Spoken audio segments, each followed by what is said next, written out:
the Dragon Team, Earth's Special Forces, the Z Fighters, whatever you want to call them, they've saved the universe from foes time and time again.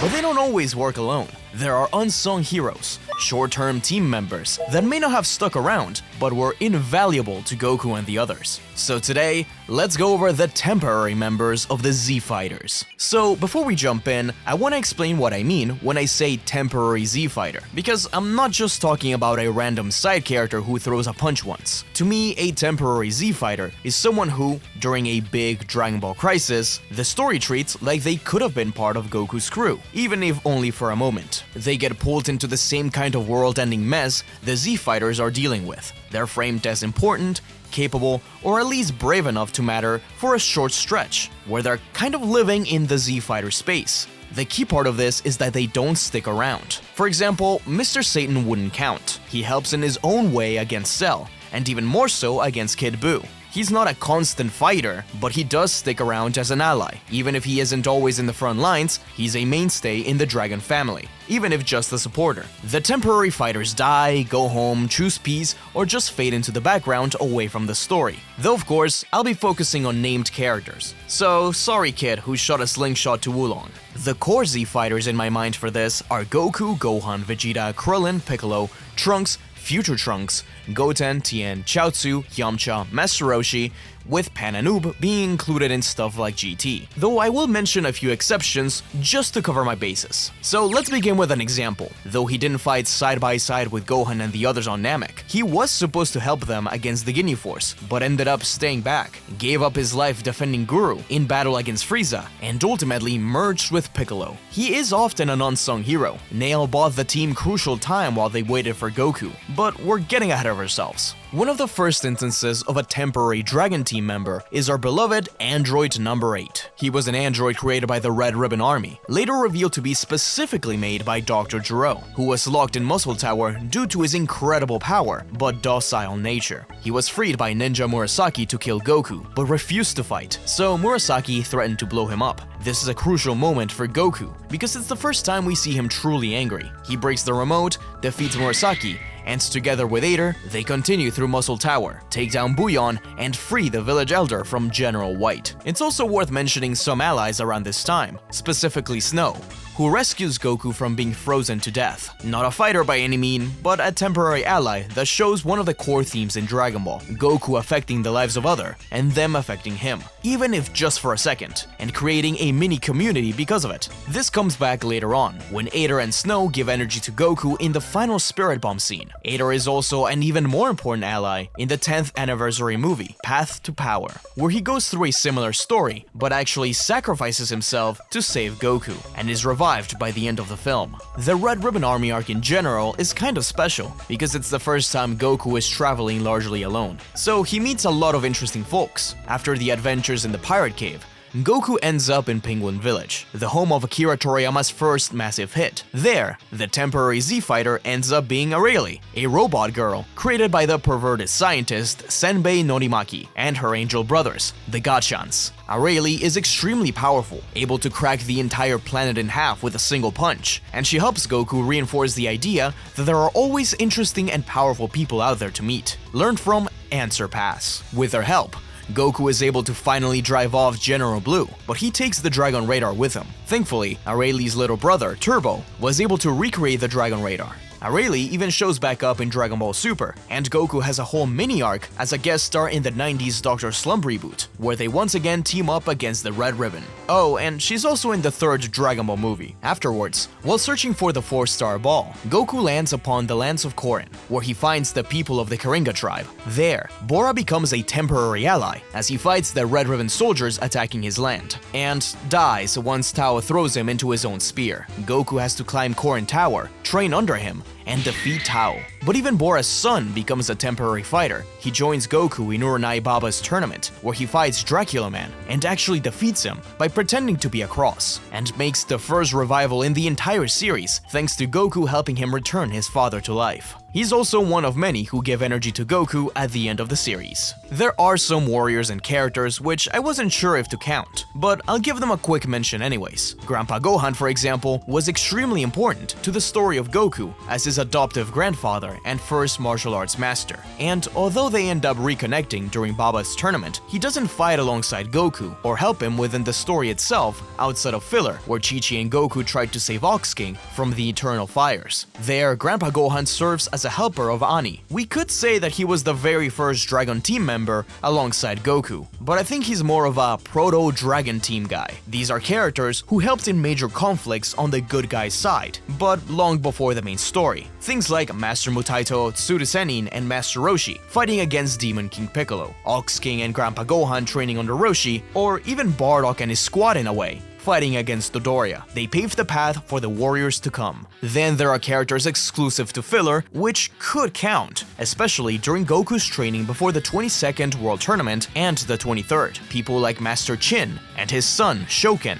from the Chin Star School, who teach Goku the Phantom Star technique, and Goku participates in their plays for the royal match. Though Shoken actually feeds Goku laxatives, so maybe just his dad. There's also Melee and Gola, two demons from the demon realm who help Goku escape Shula and the other demons, as Goku rescues a princess. The first instance of the demon realm in Dragon Ball, or even Konkichi, a mischievous fox who causes Goku trouble but has a good heart and becomes friends with him. There's also Nam, the fighter who lost to Goku in the 21st World Tournament, but Roshi gave water to his village. Him and Goku team up in a filler episode in pursuit of the moving river, but we don't really see much of him through the series. He does give Goku energy for the Spirit Bomb though, and even gets rescued by him in GT. He's a memorable character, but I wasn't sure if to actually count him in. I also decided to not count Goku's masters, since most of them stick around anyways as supporters. Roshi, Koren, King Kai, Kami, Popo, etc. Even Master Prabara, Goku's master from planet Yardrat, shows up later on. As we move on to Dragon Ball Z, temporary Z fighters become a bit more rare. We kinda stick around with the main group for a large part of the series. Like, even if Chaozu doesn't participate much, he's in several arcs alongside our heroes. On Namek, as I mentioned, Nail is invaluable as a resistance member against Frieza. He protects the Grand Elder and buys everyone time as the Z fighters get the Dragon Balls and start to make wishes. And of course, he fuses with Piccolo. But Namek has many supporters that become allies through the series, like Dende of course, but also Murray, the Grand Elder who helps in the final fight against Buu by gathering the Dragon Balls ahead of time just in case, and upgrading them to revive multiple people at once. The Android arc's main temporary Z fighter is obviously Android 16, though 18 and 17 do temporarily team up with our heroes too, though to a much smaller extent before getting absorbed. But they come back in more prominent roles later on. 16 starts as an antagonist with his mind set on killing Goku, but his love for nature and the androids pushes him to fight against Cell, and even gets fixed up and reprogrammed by Capsule Corp to join the Z Fighters, sporting a new logo on his chest. But of course, he's most remembered by his speech to Gohan, that ultimately unleashes Super Saiyan 2, sacrificing himself. He's one of the only characters to never return outside of the games and heroes. The Buu saga introduces many characters who become prominent supporters, like Shin, Kibito, and Fat Buu. But these guys do stick around, even if not always as fighters. It may be weird to call Shin a Z fighter, but at this point he's participated in quite a few conflicts. In the Buu saga, he actively tries to fight against Buu. In the Goku Black arc, he arrives in the future to help. And in the manga, he even tries to fight. In the future timeline, both Shin and Kibito die against the Majins, in order to give Trunks the chance to save everyone. And of course, in Dragon Ball Daima, Shin is basically one of the main characters. But I thought if I didn't mention him, people would probably complain. Speaking of Shin, I asked some people around because I wasn't sure if to include them, but enough people said to maybe just mention Beerus and Whis. I think at this point, they're just straight up Z fighters, even if they are supposed to be neutral. They train our heroes and even turn back time. But since they're not exactly fighting alongside them all the time, at the very least, they're on the edge of the Z fighters. But Dragon Ball Z also had a ton of filler that gave us some short-lived allies as well. People like Pidgeot, the leader of the Orphan Boys, who becomes friends with Gohan, one of the many characters who teaches Gohan how to be a little more brave. There's also the underground robot, and who sacrifices himself to save the young boy. More importantly, there are otherworld fighters who, although filler, do become Z fighters in a way. In particular, I'm talking about Pikkon and Olibu. Olibu is part of Goku's team, another warrior from Earth. And Pikkon is even more important, as he actually teams up with Goku and takes down Cell, Frieza, and the other villains in Hell. Him and Goku are told by King Kai to take down Broly in Hell in the final scene of Bio Broly. And in Fusion Reborn, he figures out Janemba's weakness to insults and buys Goku and Vegeta time to fuse into Gogeta. In Dragon Ball Heroes, he even returns in a new form, Super Pikkon, as a member of the Time Patrol. He is the quintessential filler temporary Z fighter. But another character worth mentioning is Icarus, or the Higher Dragon. He was originally introduced in the third Dragon Ball Z movie, where he tries to help Gohan when he turns into an Ozaru, gets attacked by Turles, and even tries to attack Shenron. He also helps Gohan travel in the first Cooler movie, so the scouters don't detect him. He appears only a few times, but not enough to be a permanent character really, though Toyotaro did give us an update about him around the time of Superhero, showing him as having grown ginormous, and that Gohan still visits him.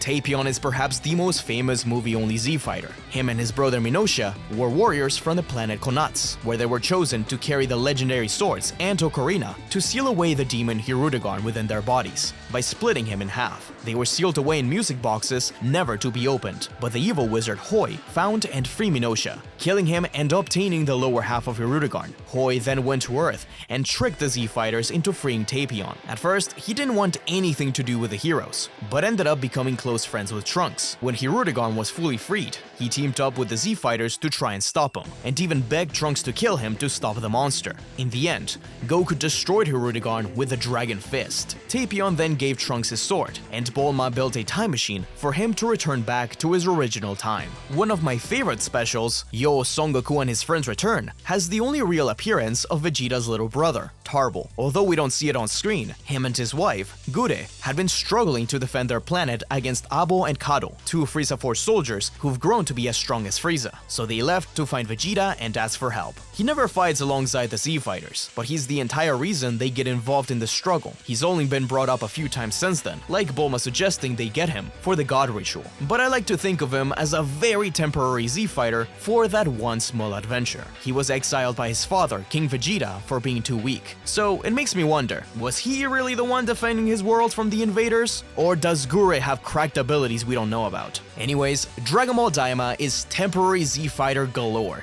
simply because, as of 2026, it's a one-shot story where the characters haven't gotten a chance to return, and are entirely restricted to being in the Demon Realm. The obvious ones are Ponzi and Glorio. Ponzi is the daughter of the third Demon World's king, and a revolutionary fighter who constantly stood up to the forces of Goma. She teamed up with Goku to free the realms from tyranny. Glorio was a bit more complicated, since he was actually hired by Dr. Aninsu to use Goku and the others to get the Dragon Balls and clear a path for her to become the Supreme Demon King. But in the end, he came to care for Goku and the others, fighting alongside them multiple times and wishing for them to be turned back into adults. But there's a lot more. The entire Third Demon World army, with the king and the Amazonian woman, fight and defend Goku as he and the Z fighters try to make their way into Goma's castle. The Tamagami, guardians of the Demon Realm Dragon Balls created by Neva, are opposing forces at first, but actually do help Goku. Tamagami number 1 in particular teams up with the Z fighters in the final fight against Goma. Majin Ku and Du, demons created as villains by Dr. Arinsu and Marva, through the use of Saibamen seeds and pieces of Majin Buu, also become invaluable in the fight against Goma. Majin Du copies Goku's Super Saiyan 3, and Majin Ku uses a magical book from Goma's castle to figure out Goma's weaknesses, and is the one to deal the final blow, even becoming the Supreme Demon King. Finally, although not a proper fighter, Neva joins the party and provides the team with information. He opens the gates between the worlds, gives the Tamagami a power-up, and uses magic to give Goku the push he needs to transform into Super Saiyan 4 in his child body. All of these warriors, villains, and heroes, and everything in between, set aside their differences to help Goku free the Demon Realm.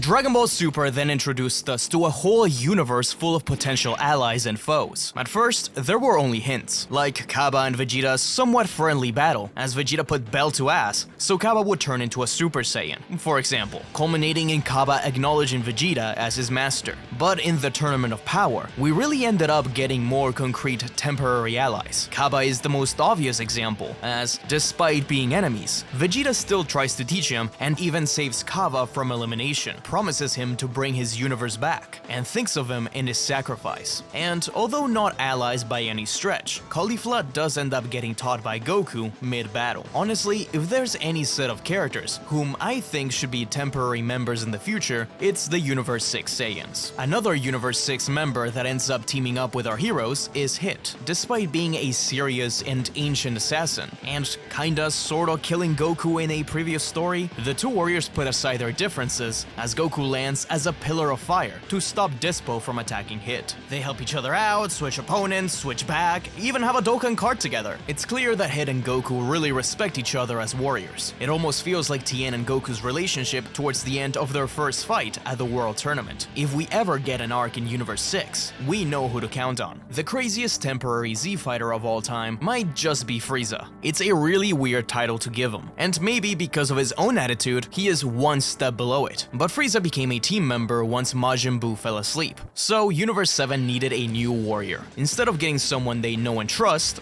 like Yamcha, Goku decided to go to Otherworld and get Frieza. It does make sense. Goku saw how incredible Frieza's new power was, and he could get even stronger. So with the promise of being revived, Frieza joined, but it wasn't smooth sailing. Frieza was slimy and tried to sabotage things once or twice, though this also helped Universe 7 in the tournament. Sure, he got Frost to eliminate Krillin, but he used those same tactics to eliminate him. He gave Goku energy to continue after the initial Ultra Instinct, took out Dispo with Gohan's sacrifice, and, most importantly, hid amongst the rubble until it was the right time, jumping in to rush at Jiren alongside Goku, and dragged the Grey out of the arena in one of the most incredible final fights I've ever seen. Oh, and he held back Broly for a while Goku and Vegeta fused, though not exactly by choice. At this point, I think he just likes to show up to see what Goku is up to, and flexing on them when he can, whether it be a new powerful Saiyan or a new form. Android 17 also deserves a shoutout. Having been largely absent for many arcs outside of the Spirit Bomb scene, he made his glorious return in the Tournament of Power. It was marketed as a big deal, and it implemented Toriyama's ideas revealed years prior of him being a park ranger with kids and a wife. He got a crazy power increase, partly due to the training with the regenerated Cell Juniors, as shown in the manga. He was an invaluable asset, a fun new addition that broke many normal Dragon Ball rules, such as interrupting Ribrianne's transformation, though at this point, he's also returned in the Moro arc,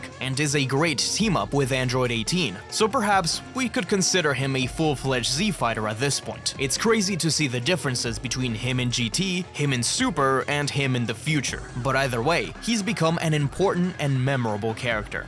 A team member who is so new that we don't really know where things will go, or even if he'll stick around regularly, is Broly. Originally a terrifying antagonist, Broly has been staying at Beerus' planet with Sheila and Lemmo, with Goku, Vegeta, and Whis trying to help him get his tremendous power under control. The director of Broly, Tatsuya Nagamine, explained that he saw that film as the rebirth of the Saiyan race, because Goku and Broly were sent away from their civilizations as kids. They ended up being closer to what a pure Saiyan was, before they got taken over by Frieza. That's why the movie opens the way it does, to show the contrast between the freedom, battle-loving, happy Saiyans of present, and the ones that kneel before Frieza in the past. So Broly being with Goku and Vegeta shows a new path for the Saiyans. All signs point to him being a new permanent member of the team, but with only a few chapters and a bit of superhero to go off of, it's really anyone's guess. But as an overview, Broly and his father Paragus were found by Sheila and Lemmo for the Frieza Force, taken to Earth, battled Goku and Vegeta, and defeated by Gogeta. Oh, and Paragus was killed by Frieza, unlocking Broly's Super Saiyan. But by the end of the movie, it's clear that Goku wants to be friends with him, and by superhero, he's already training with them. But speaking of superhero, the original inspiration for this video was the Gammas, Granolah, and Merus, since the recent Dragon Ball stories have given us somewhat of a pattern of introducing new characters who team up with the Z fighters but aren't really seen after that, something which I hope gets fixed, as I'd love to see them again. starting with Merus. He was one of the best Galactic patrollers, sent to get Majin Buu's help to stop Moro by using the Grand Supreme Kai within him. Of course, things don't go as planned when the Galactic Patrol also kidnaps Goku and Vegeta, but he was shown to be an extremely capable fighter with a huge secret. And not only did he become Goku's master while in the time chamber, but it turned out that he was an angel who fell in love with the universe, a feeling that was only bolstered by his friendship with Goku. Angels are supposed to be impartial beings, with no real attachments nor influence in mortal affairs. So Merus was totally different than most. In the end, he gave up his existence in order to use his real angel powers and save Goku. Once Moro was defeated, Shin advocated to the Grand Priest for Merus' return, and he accepted under the condition that he would no longer be an angel. Merus lost all of his godly abilities and returned to the Galactic Patrol as Merus. イカの一夜ボッシ Since we're already in the topic of the Galactic Patrol, Jacko, the most prominent member, I'm honestly just tempted to call a straight-up Z fighter at this point, even if he's a sidelined one. He's close friends with Bulma, stuck around for most of Super, and helped out during Resurrection F, Universe 6, Potafu Vegeta, and the Moro arc. Funny to think about, since he was originally assigned to Earth to stop Goku by any means, even destroying humanity if it went that far. Granolah was another character with an arc centered around them, whom we'll likely not see again. But at least he has an excuse, a member of the extinct Cerulean race. He became a bounty hunter under the Heaters, until he found out that there were still Saiyans around, and that Frieza had returned. He used the Cerulean Dragon Balls to become the strongest in the universe, in exchange for most of his life. He battled against Goku and Vegeta until Monaito revealed that he was actually saved by a Saiyan, Goku's very own father, and together, the three battled Gas and the Heaters. By the end of the story, Granolah has gone back to living a peaceful life with Monaito, and the Cerulean Dragon Balls deactivated, but he only had a handful of years to live. By the time of the end of Z, he is either dead or very close to it. But this is Dragon Ball. Almost no one stays dead forever, so we'll see. But he is kinda the definition of a temporary Z fighter. The previously mentioned Monaito also deserve a mention for being great help, particularly with Monaito's healing. Of course, then there's Gamma 1 and 2. These two androids were created as superheroes, but them and their creator, Dr. Hedo, were tricked into believing that the Z-Fighters were evil. Pan was kidnapped and they slowly realized that something was up, ending up teaming up with the Z-Fighters to defeat Cell Max. Sadly, Gamma 2, the best one, had to sacrifice himself to weaken Cell Max's defenses. Since this is the latest story in the timeline, so far, the two Gammas are the most recent temporary Z-Fighters, though it does look like Gamma 1 will stick around at Capsule Corp alongside Dr. Hedo, but I'll mourn Gamma 2 for the rest of my life. That was Dragon Ball Super. What about GT? The first arc centered around Goku traveling across the universe to find the Black Star Dragon Balls. So we meet many new people and allies who'd give energy to the final Spirit Bomb. The people of Planet Namek, for example.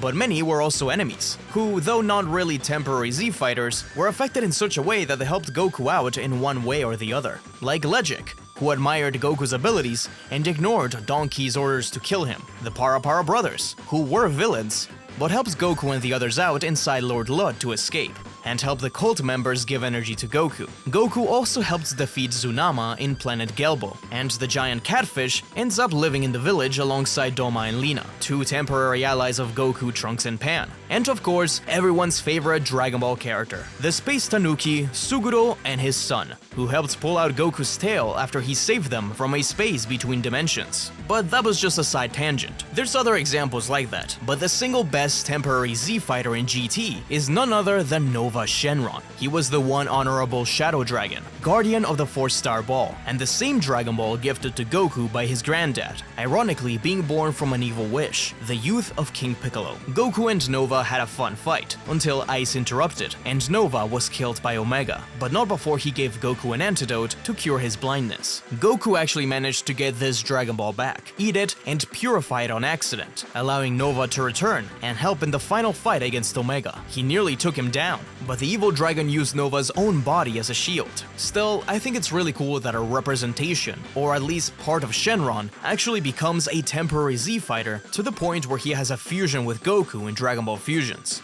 This is where we start getting into weirder material, like Dragon Ball Heroes, where many characters, both original and from other parts of the series, become temporary Z fighters, where they wouldn't have been otherwise. Like, not only does Hit team up with Goku again, but Jiren joins the two others in an epic fight against the stitched-together merged Zamasu during the Universal Conflict Saga. And later, Goku fuses with Vegeta, so Gogeta teams up with Hit and Jiren to hold off the God Meteor and defeat Hearts. Another weird case of temporary Z fighters in Dragon Ball Heroes comes from Poutine and Salsa. Both of them are part of the Demon Realm forces, so normally they're enemies. But during the Universe Creation Saga, the situation completely spirals out of control. Poutine and Salsa decide to join with our heroes in a moment in hell, using their abilities to buy them time against Janemba. Salsa even gives Goku the idea to have everyone pour energy into him, like in the Baby arc. Afterwards, Poutine uses her magic to teleport everyone out of the situation. In the new Space-Time War Saga, Salsa and Poutine again assist our heroes indirectly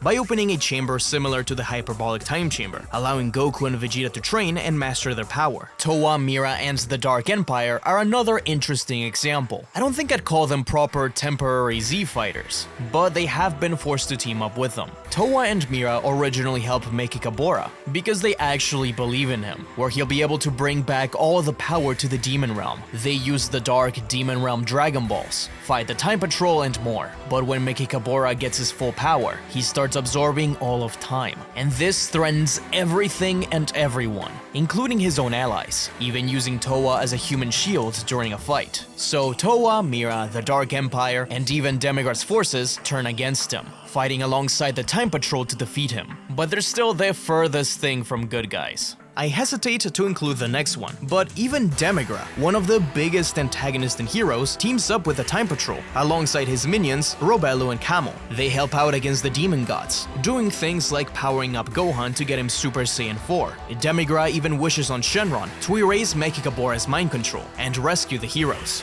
Though these are just temporary alliances, and Demigra goes back to being a villain by the end of the story. The entire Time Patrol always ends up getting temporary allies through the games and arcs, but I just wanted to highlight some big ones. Of course, we have things like Xeno Goku and Vegeta teaming up with their Capsule Corp variants and more, so I don't know if that really counts. One that is interesting to talk about is Xeno Bardock, since he has a somewhat complicated story. He was a brainwashed villain at first, but after his defeat by Trunks, he is freed from the mind control and ends up fighting alongside the heroes, even being part of the Time Patrol at one point with a new outfit, and even gets to take down King Vegeta and Paragus. He later returns as the Warrior in Black, who teams up with the Z Fighters multiple times, like against the Crimson Masked Saiyan, a version of Goku Black, who killed 99 Gokus and evolved his Rose state to the max. He also teams up with another member of the group, a future Gohan from a world where Trunks died, and Ultra Instinct Goku to defeat Demigra. The Warriors in Black were a separate team from the Time Patrol, a gathering of alternate versions of heroes, oftentimes from darker timelines. Eos, an old Supreme Kai and leader of the Warriors in Black, turns a new leaf because of these battles and helps everything go back to normal. The other Warriors in Black, an alternate Piccolo, and Vidro, a female warrior from an extinct glass race, also help the heroes in one way or the other. Vidro in particular teams up with Yamcha and falls in love with him while fighting against Chillt, who killed her people. It's all kinda messy and complicated, but for the few bits they're in, they do become temporary team members. The one character I think fits the bill of temporary Z fighter more than anyone else in Heroes is Hearts, an original character who is surprisingly interesting and complicated, and voiced by Dio. Hearts believes the gods, especially Zeno, are a threat to mortal existence. Their ability to erase universes like he does, in his eyes, is the ultimate injustice. He's kinda like a reverse Zamasu. He's the main villain of the Universal Conflict Saga, where he uses the Universe Seed to try and gain enough power to destroy the gods themselves. But this isn't necessarily an evil goal, just misguided. After his defeat, Fu and the Universe Tree appear. He's just experimenting with reality itself, draining energy from timelines and creating unstable pseudo-universes. If Fu succeeds, then there won't be any world for mortals to be free in. At that point, Fu becomes a bigger threat than the gods, so he teams up with Goku. Lags, Heart's glass race friend, and even Cumber also help out the heroes at times, when they're forced to. But Hearts and Lags in particular seem to be the two who could actually have, in a different universe, been true Z fighters. In the new Space Time War saga, Hearts actively fights alongside Goku against enemies, empowered by the universe tree, including Golden Frieza, Metal Cooler, Omega Shenron, and even Broly. He directly saves Goku's life by giving him a senzu bean, helps him escape the collapsing battlefield, and repeatedly steps in when Fu's experiments spiral out of control. Hearts does go back to being an antagonist, but it's really a love-hate relationship here, because it's clear that he respects the heroes, and teams up with them once again when Majin Ozoto causes havoc, where Hearts and Lags save the heroes. Now that Heroes is over, the one thing I'm going to miss, it's honestly probably Hearts being stuck there. He's a really cool character, and I'd love to see him in games or even brought into canon one day. Some other villains like Cell do end up teaming up with Goku and the others in Heroes, though not really to the same degree. And since I mentioned Fu, I should also talk about the fact that he sometimes teams up with you in things like Xenoverse, though he's really a hugely chaotic force. One of the more morally gray characters outside of canon. It's just a little different. Speaking of spin-offs though, Nekomajin Z introduced us to Z, Goku's second student after Oob. He has his own version of the Kamehameha and Super Saiyan. He battles Vegeta, Frieza's son, and a new Saiyan, Onyu. I have a video all about him, but the basics you need to know is that his manga by Akira Toriyama was somewhat of a self-parody. It's very silly and doesn't totally make sense at times, like Vegeta randomly working for Frieza again, but it's a really good time, and it takes place after the end of Z. The final chapter has Goku train with him, as the Saiyan tells him that there's a new enemy around that he needs help with, someone only Nekomajin can take care of. But it turns out to just be a house mouse, because he's a cat. He's also appeared as Easter eggs in things like Budokai 2, Supersonic Warriors, and Heroes, one of my personal favorite temporary Z fighters. Then there's weirder stuff, like the Dream 9 special, where Toriko and Luffy team up with Goku in a battle against a giant monster, though they start off as rivals in the tournament. It may be weird, but I would definitely consider them temporary Z fighters. Luffy more so, since he's teamed up with Goku multiple times, like the Cross Epoch manga by Oda and Toriyama, where characters from both universes fight against Pilaf and Buggy, and end up at Shenron's Tea Party, or Kyutai Panic Adventure 1 and 2, where Astro Boy becomes a temporary Z fighter in the first, and Ryotsu from Kochikame in the second, alongside the Straw Hats. They fight Frieza, the Arlong Pirates, even Enel. But if we're talking about crossovers, then we have to talk about games. There is so many Shonen Jump heroes that become temporary Z fighters in them, particularly in Jump Force and J-Stars. Characters like Naruto, Luffy, Seiya, Deku, Gon, even Light Yagami and Yugi. In the story of Jump Force, Future Trunks saves the player character and recruits us into the Jump Force to battle Kane, Galena, and Prometheus. Maybe I should make a video about the story of Jump Force one day. I think it's kinda fun. Oh, and in Jump Superstars, Piccolo confused with Dr. Mashirito, the main villain of Dr. Slump, all because both the Doctor and Piccolo were based on Toriyama's editor. It's pretty funny. Continuing with video games and spin-off manga, I will say that not everything is super accessible. I can't exactly be sure who they all team up with in Despo Fighter Z or the Fusions manga, so I'll focus on the important ones. Maybe the most obvious is Android 21, who is basically the main character and main villain of Dragon Ball FighterZ. She was actually once Dr. Jiro's wife, and the mother of Gevo, the model for Android 16. She was turned into a bio-android by Dr. Jiro's computer. She revived 16 on Namek out of instinct, created a whole clone army, activated energy-suppressing waves across Earth, and implemented the linking system that traps the player's soul inside the bodies of fighters like Android 18 and Frieza. She has an unending hunger, which ends up manifesting as a separate evil personality inside her, constantly trying to take over. When her darker half breaks free and becomes a separate being, the real 21 is forced to team up with the Z fighters, especially after 16's sacrifice. She ends up dragging the evil 21 into the Spirit Bomb, where she dies as well, but Beerus tells King Yema to reincarnate her. I should also say that in the evil route of the game, characters like Frieza, Cell, and other villains have to team up with the Z fighters, but the Android 21 arc is the main one. Shallot is another big one, as he's another Toriyama design made for the games. He's the protagonist of Dragon Ball Legends, an ancient Saiyan brought through space and time for this timeline-mashing tournament. He trains with the Z fighters, fights against them, with them, and more. His story is still ongoing, but him and his twin brother are part of a conspiracy by Zaha to use the Omnificent Crystal, a prototype of the Super Dragon Balls. Him and his brother even fuse into a really cool design. He has everything from Super Saiyan all the way to Super Saiyan Blue. The 3DS game Dragon Ball Fusions introduced us to Tekka and Pinnich, two young warriors from way in the future of Dragon Ball, who wished for the ultimate martial arts tournament, combining different timelines together. Tekka, the player avatar, ends up teaming up with a bunch of Z fighters, with his main team being Goten, Trunks, Pan, and Kid Goku. So he's a temporary Z fighter too. Pinnich ends up teaming up with the villains, but returns to being a good guy by the end of it. Still, there are a bunch of other characters you find along the way, including Gine. So at the very least in Fusions, she is a temporary Z fighter. Oh, and who could forget John 1000 Dragon Ball? We don't know anything about him yet, but surely he'll be an important, short-lived part of the team.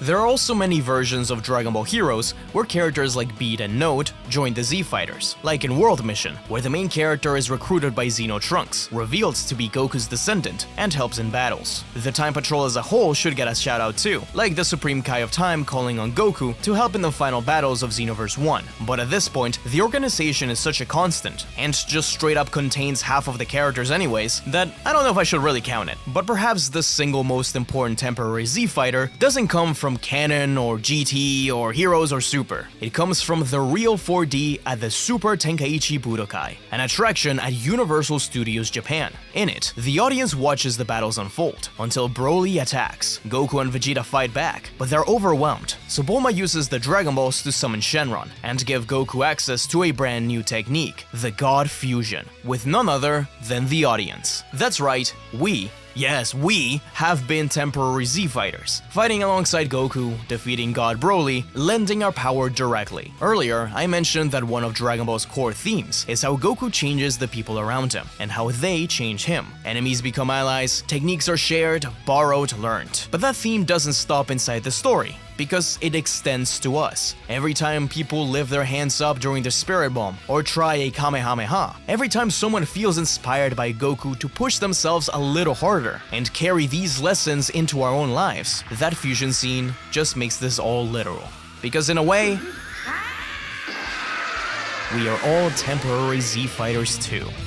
Thanks for watching, guys. I hope you enjoyed that video. I wanted to let you guys know that I've been dubbing some videos into Spanish on my own, not that auto-translate. So if you want to watch some of my videos in Spanish, or are just curious for whatever reason, I'll leave the playlist in the description. As always, a huge thank you to the channel supporters. And if you want more deep dives into Dragon Ball, check out my video on the manga, where Yamcha is the main character.